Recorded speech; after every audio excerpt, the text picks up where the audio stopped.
Bienvenidos al segundo episodio de Expertos de las Américas. Mi nombre es Diego Area, soy director asociado del Centro Adrian Ash para América Latina del Atlantic Council. Experto de las Américas es una serie de sesiones virtuales que promueven conversaciones con expertos de distintas nacionalidades e industrias de Latinoamérica sobre los temas más relevantes que afectan a nuestra región. Hoy vamos a estar conversando con dos de ellos. Es un placer para mí recibir hoy a Douglas Farah, es presidente de IBI Consultores y además en el pasado cercano escribió para el Atlantic Council un reporte sobre las actividades ilícitas del régimen de Maduro, una amenaza para la democracia en Venezuela y para la seguridad en América Latina. También nos acompaña hoy Carlos Paparoni, que es comisionado del gobierno interino de Venezuela contra el terrorismo y el crimen organizado, además de ser diputado a la Asamblea Nacional. Douglas y Carlos, bienvenidos los dos a Expertos de las Américas. Quiero reforzar el objetivo de la conversación de hoy. Esta conversación hace un ejercicio de analizar un poco más a profundidad el caso de Alex Saab, enmarcado en un reporte que recientemente Douglas como autor lanzamos en conjunto con el Atlantic Council, que caracteriza al régimen de Maduro como un entramado militar criminal transnacional. ¿Cómo lo está sustituyendo? ¿Cómo se comporta esto? Bueno, gracias Diego y gracias al Atlantic Council. Un placer estar con el diputado también. Quería nomás reforzar un poco lo que usted dijo, Diego, que Alex Saab es una figura que vincula diferentes elementos criminales en un conjunto que es difícil de entender si uno ve solo a Venezuela como el problema. El problema es una empresa criminal conjunta que embarca Bolivia con Evo Morales, Ecuador con Rafael Correa, Nicaragua con Daniel Ortega, El Salvador con el Frente Farabundo Martí, Surinam con Desi Bouterse. O sea, hay un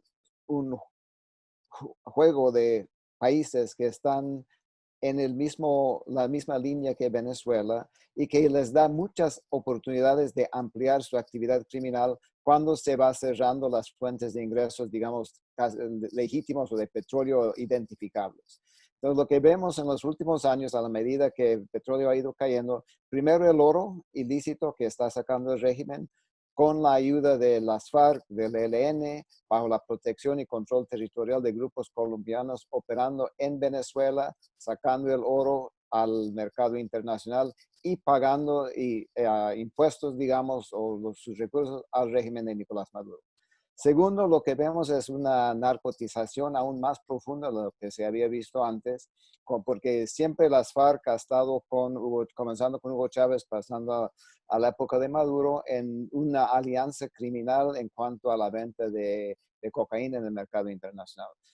Pero ahora lo que estamos viendo es que se ha consolidado ese negocio, más que nada con las FARC, el ELN más con el oro, en llevar la droga a el mercado internacional con ganancias muy lucrativas para el régimen de Nicolás Maduro.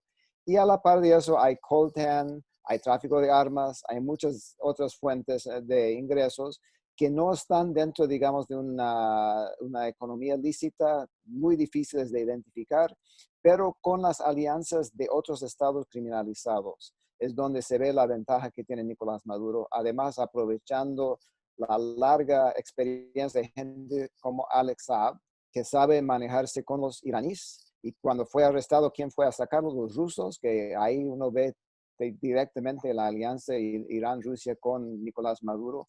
Y un montón de otros actores que vienen desde la época de Muammar Gaddafi en Libia, una serie de personas que tienen larga experiencia en sanciones y hacer dinero en esas economías. Voy contigo, diputado Paparoni. En esto que describe Douglas, ¿cuál pudieras decir tú? Cuéntanos tu experiencia de cuál es el rol de Alex Saab en esta gestión de actividades ilícitas, evasión de sanciones y actividades ilícitas en general del régimen de Maduro. Bueno, lo que hay que resaltar es la evolución que mantuvo o que ha mantenido la mal llamada revolución en Venezuela. Para 1999, la corrupción era más o menos similar o dentro de los estándares comunes de lo que es la corrupción en Latinoamérica. Es decir, un porcentaje en cuanto a lo que es las obras, algunas coimas por asignación de contratos, etcétera, etcétera. Esa es, o la primera gran muestra de esto es justamente el Plan Bolívar 2000.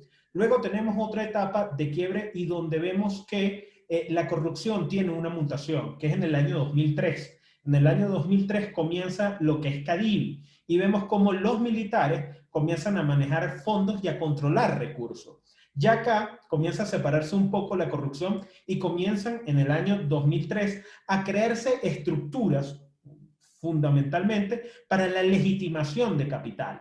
Es decir, empresas de maletín ubicadas fuera del territorio venezolano. Luego llega el 2009. En el 2009 comienza todo lo que es la compra de alimentos a gran escala por parte de Pedeval, una empresa de petróleos de Venezuela, y que en lo que se centra acá es en el producto terminado de alimentos. Si bien Venezuela, al igual que con muchos países en Latinoamérica, los gobiernos siempre fueron pieza fundamental de la alimentación de los países, en Venezuela comienza el producto terminado a ser casi que autoridad del gobierno. Y aquí entra uno de los primeros grandes escándalos de la corrupción y de estas estructuras que comienzan a maquilar algunos productos de alimentos, que fue el caso en Venezuela llamado Pudeval, y comienzan las primeras grandes cantidades. 25.000 millones de dólares se pierden en lo que es el caso de la importación de comida hacia Venezuela. En el año 2009, Alex Saab debuta en Venezuela, presentado por la ex senadora colombiana Piedad Córdoba, al canciller en ese entonces Nicolás Maduro. Para el año 2010 comienza la corrupción a tener un cambio más, ya comienza a traspasar esa etapa de una corrupción simple, malamente acostumbrados en América Latina, a pasarse y a comenzar a migrar o a evolucionar a lo que son estructuras de crimen organizado. En el 2010 comenzamos a ver esas primeras características, que justamente bajo la reserva de petróleo, la caída del precio del barril de petróleo y lo que generó en Venezuela un desabastecimiento, y la industria comienza a destruirse, la industria, a verse algunos resultados de las decisiones que había tomado en aquel entonces el presidente Chávez, comienzan estructuras como las de Alex Saab a tener contratos ficticios. En el 2010 Alex Saab comienza justamente con la banda alias Los Chamos, son justamente los hijos de Nicolás Maduro y de Cilia Flores, en ese momento canciller de la República, quien genera los primeros contratos, que lo que buscaba era justamente la asignación de recursos por parte de lo que es Cadivi, en ese entonces, dólares preferenciales, y que no estaban construyéndose. Después vemos el año 2016, cuando comienza el proyecto de los CLAP. Aquí Alex Saab se adueña del negocio, comienza compitiendo con otro célebre corrupto en Venezuela, como lo es Samarc López. Comienza esa competencia que es lo que nosotros vemos que eran las competencias justas de las organizaciones piramidales del crimen organizado, como entre ellas comienzan a competir algunas otras tareas. Pero aparte del 2016, a partir del 2016, vemos que el comportamiento de la revolución, del comportamiento del status quo que rodea a Maduro cambia fundamentalmente y deja de ser una estructura vertical, donde más parecida a lo que son nuestras estructuras políticas en Latinoamérica, y se convierte ya así en una estructura piramidal donde cada una de las cabezas comienzan a tener puntos de influencia, y así arranca lo que es esta etapa que estamos viviendo hoy en Venezuela, que se mezcla el crimen organizado con lo que son organismos transnacionales ligados al terrorismo, explotación de oro, trata de blancas, venta de armas, y en lo que hoy estamos viendo dentro de Venezuela. ¿Qué acciones concretas recomiendas tú o que puede tomar los Estados Unidos para contrarrestar el creciente poderío de la empresa criminal de Maduro? El único objetivo es usar el crimen organizado como instrumento de Estado para mantenerse en el poder a él, al cartel de los soles y a los grupos aliados, con la presencia de las FARC bien armado, con la presencia del ELN y con diferentes grupos, pero viendo solo a Venezuela como el único foco del problema, ha permitido que el régimen de Maduro ha existido y ha durado tanto tiempo. Entonces yo creo que hay varias cosas que uno tiene que hacer obligado. Primero es cortarle los accesos en las fronteras. Brasil, Venezuela, Guyana, Venezuela, Colombia, Venezuela, que tiene que ser una alianza de países que están en capacidad y con la voluntad política de hacerlo. Y la segunda cosa, y tal vez más importante, es trabajar con los sistemas financieros de Europa, del Caribe, de Panamá, de El Salvador, de Nicaragua, para cortar el oxígeno financiero que tiene el régimen. Porque ahora estamos viendo una serie de banquitos que se han formado a través del Caribe, donde mueven su dinero y después cierran hasta el mismo banco. Uruguay aparece cada rato como eje financiero del régimen. Y nadie habla de acercarse. Ahora hay un gobierno muy abierto en Uruguay a acercarse a pedir su apoyo y darles las herramientas para hacer ciertas cosas. Entonces yo creo que en gran parte está en Europa también. Sabemos que en Portugal, España, hay muchos miles de millones de dólares del grupo de Maduro. Entonces yo creo que hay que coordinar, esforzar y explicar y exigir la cooperación en ese sentido, o si no, van a seguir con los huecos como están, tal vez un poquito más chiquitos, un poco más grandes, donde puede fluir el dinero que permita sobrevivir al régimen de Maduro.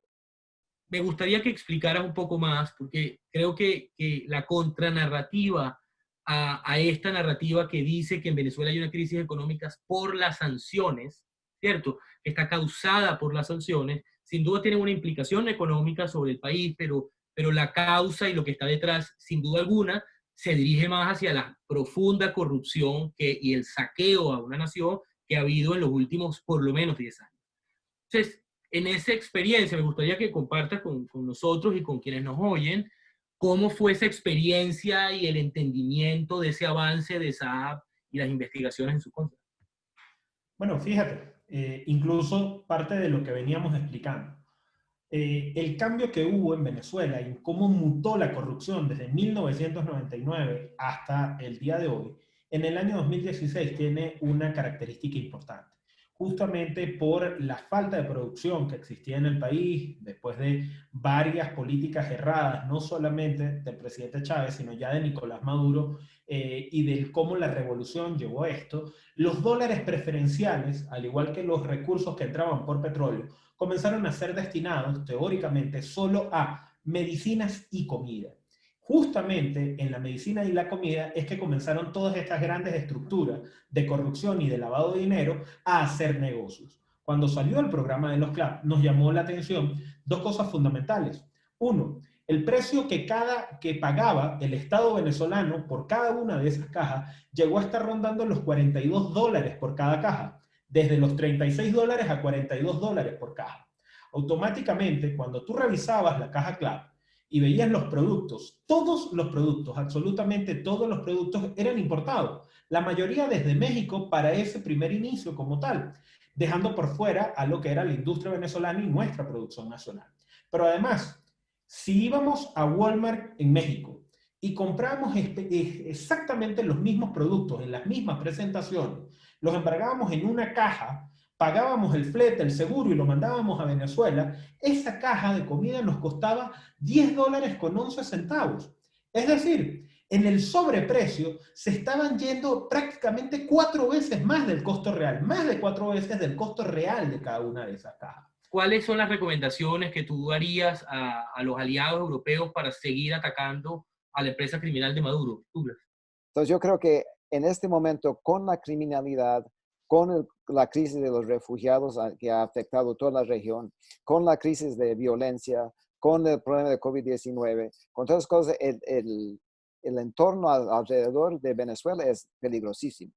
Y además ha llegado ya a tener consecuencias muy dramáticas en Nicaragua, por ejemplo, en Bolivia, donde están viviendo las repercusiones de Evo Morales, en Ecuador, donde están viviendo las secuelas de lo que era Rafael Correa. Entonces, no estamos hablando de un fenómeno aislado.